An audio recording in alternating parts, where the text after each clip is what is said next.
Good morning বন্ধুরা। দেখো আজকে আমি তোমাদের একটা রেসিপি দেখাচ্ছি, সেটা ফ্রাইড রাইস।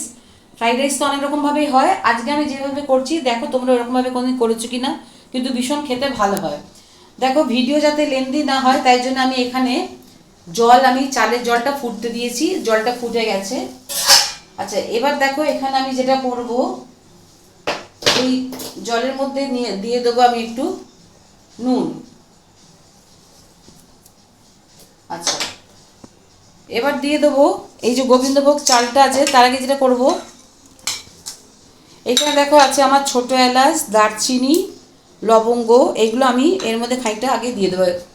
এটা আমি দিয়ে দেবো। এবারে জল আমার ফুটে গেছে, এবার আমি চালটা দিয়ে দেবো। চালটা আমি না পুরো একদম এই বাটিটা ধরেই দিয়ে দিচ্ছি।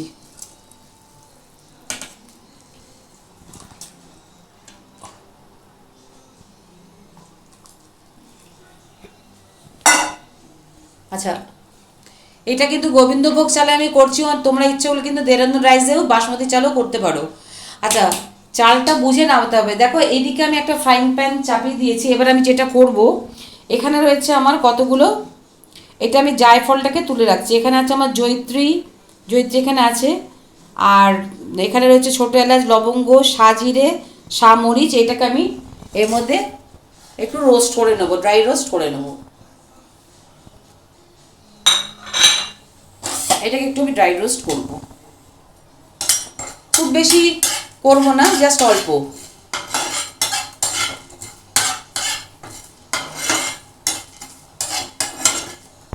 বন্ধুরা ভাতটা ফুটছে, খুব তাড়াতাড়ি নামাতে হবে। আচ্ছা এখানে রেখে দিয়েছি, দেখো এটা ড্রাই রোস্ট করে নিয়ে এসেছি।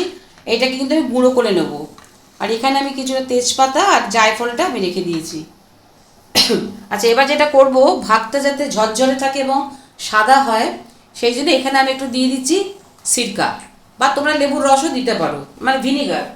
এটা দিলে ভাতটা সাদা ধবধবেও থাকবে আর গায়ের সাথে লেগে যাবে না। আচ্ছা যতক্ষণ দেখো এখানে ভাতটা ফুটছে ততক্ষণ একটা কাজ করে নিই আমি। এদিকে গ্যাসটা আমি ধরিয়ে নিলাম। এবার কড়াটা আমি বসিয়ে দিলাম। এবার কড়াটা একটু গরম হোক, তারপর দেখাচ্ছি। বন্ধুরা দেখো আমি মানে ভাতের ফ্যানটা গেলে নিয়েছি, একদম ঝরঝরে, একদম ঝরঝরে হয়েছে। গোবিন্দভোগ চাল তো, এটা আলুটো থাকলে, ঠান্ডায় থাকলে ঝরঝরে হয়ে যাবে। এবার যেটা করব, এইখানে কিছুটা ঘি আমি মিশিয়ে দেবো। এখানে কিছুটা ঘি মেশাবো। এত গরম থাকলে এর মধ্যে ঘিটা সুন্দরভাবে মিশেও যাবে, আর ফ্রাইড রাইসের টেস্টটাও ভীষণ ভালো হবে। গরম অবস্থা থাকলে ঘিটা চারিদিকে মিলেও যাবে। আচ্ছা এইটাকে একটু কিন্তু পাকাতে আমাকে একটু ঠান্ডা করতে দিতে হবে, এটা একটু কিন্তু ঠান্ডা করতে দেবো। আচ্ছা যতক্ষণ একটু ঠান্ডা হবে ততক্ষণ যে কাজটা দেখাই, এই কড়াতে আমি দিয়ে দেবো একটু সাদা তেল, যা তেল দেওয়ার একদম দিয়ে দেবো। আচ্ছা আর এখানে দেবো ঘি।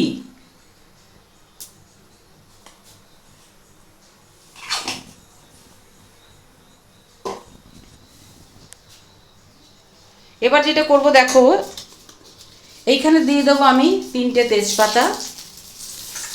এইখানে রয়েছে আমার আদা গ্রেট করা, এটাও আমি এর মধ্যে দিয়ে দেবো।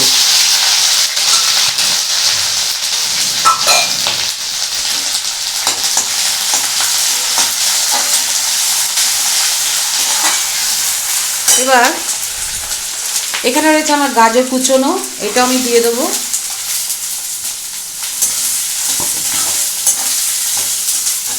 আর দেখো এখানে রয়েছে আমার রেড আর ইয়েলো বেল পেপার, এটাও আমি দিয়ে দেবো।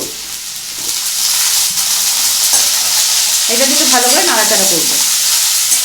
বন্ধুরা দেখো এখানে আমি এটা ভাজাটা চাপিয়েছি, এখানে দেখো আমি চিংড়ি মাছ ভেজে রেখেছি আর এখানে চিকেন ভেজে রেখেছি। চিংড়ি মাছটা আমি এর মধ্যে মিশিয়ে দেবো।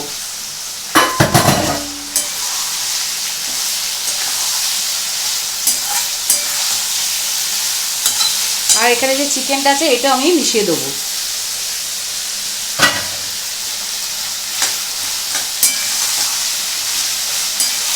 আচ্ছা এটা এখন ভাজা হবে। আচ্ছা এইটা যতক্ষণ ভাজা হবে ততক্ষণ একটা কাজ করি। দেখো এইখানে রয়েছে আমার রোস্ট করা মশলাগুলো, এটা আমি মিক্সিতে দিয়ে দিচ্ছি। একটু জায়ফল আছে, এটাও আমি দিয়ে দেবো। আচ্ছা এবার আমি যেটা করব, দেখো আমি কিন্তু এখানে যখন ভাতের চালটা যখন ভিজিয়েছিলাম তখন কিন্তু ওর মধ্যে একটু নুন দিয়েছি। এবার এর মধ্যে আমি একটু দিয়ে দেবো নুন।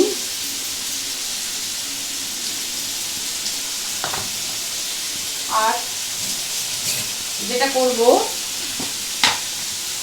এখানে আমি দিয়ে দেবো চিনি। একটু মিষ্টি মিষ্টি ভালোই লাগে খেতে।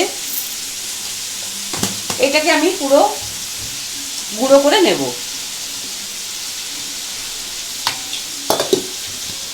বন্ধুরা দেখো এটা আমার সুন্দর করে ভাজা হয়ে গেছে। এবার আমি যেটা করব, এখানে আমার যতটুকু দরকার, ঠিক আমার যতটা রাইস দরকার আমি ততটাই মেশাবো, মানে যে কজন খাবো।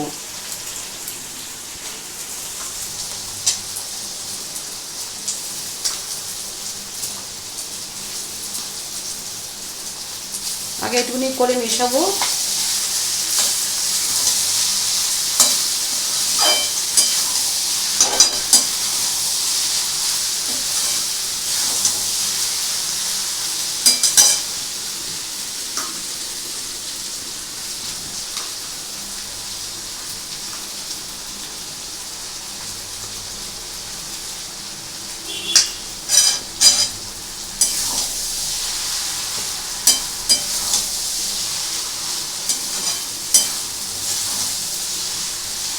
গ্যাসটা একটু বাড়িয়ে দিলাম।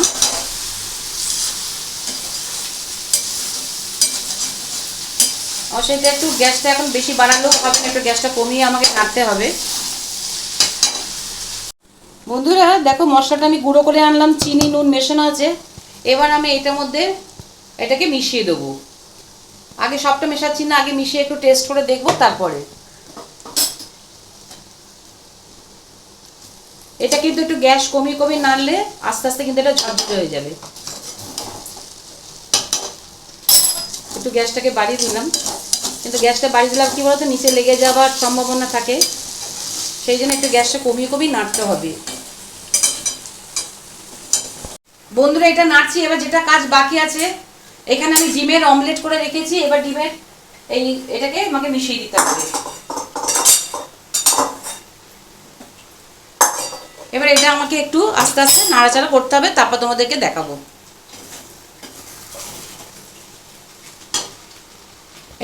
বন্ধুরা দেখো একদম আমার তৈরি হয়ে গেছে ঝরঝরে পোলাও। এবারে এই ফ্রাইড রাইস, মানে কিন্তু কি বলতো এখন সবে গরম গরম তো, এটা যখন ঠান্ডা একটু হবে তখন আবার একদম পুরোটা ঝরঝরের মতো হয়ে যাবে। এবার তোমাদেরকে আমি সার্ভ করে দেখাবো। বন্ধুরা দেখো তৈরি হয়ে গেল আমার মিক্সড ফ্রাইড রাইস। আর এটা যত ঠান্ডা হবে তত ঝরঝরে হবে। এটা তোমাদেরকে দেখাইনি করে, আমি তোমাদের ফ্রাইড রাইসটাই দেখিয়েছি, কিন্তু এইটা আমি করেছি এটা গার্লিক চিকেন, এটা বারবিকিউ সস দিয়ে একটু নতুন ধরনের করেছি। এইটা দিয়ে আজকে আমি সার্ভ করব।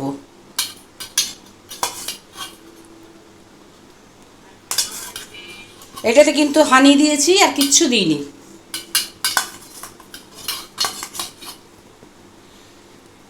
তাহলে তৈরি হয়ে গেল আজকে আমার মিক্সড ফ্রাইড রাইস আর চিলি গার্লিক চিকেন। তা তোমাদের আজকে আমাদের এই রেসিপিটা কেমন লাগলো অবশ্যই আমাকে কমেন্ট করে জানাবে।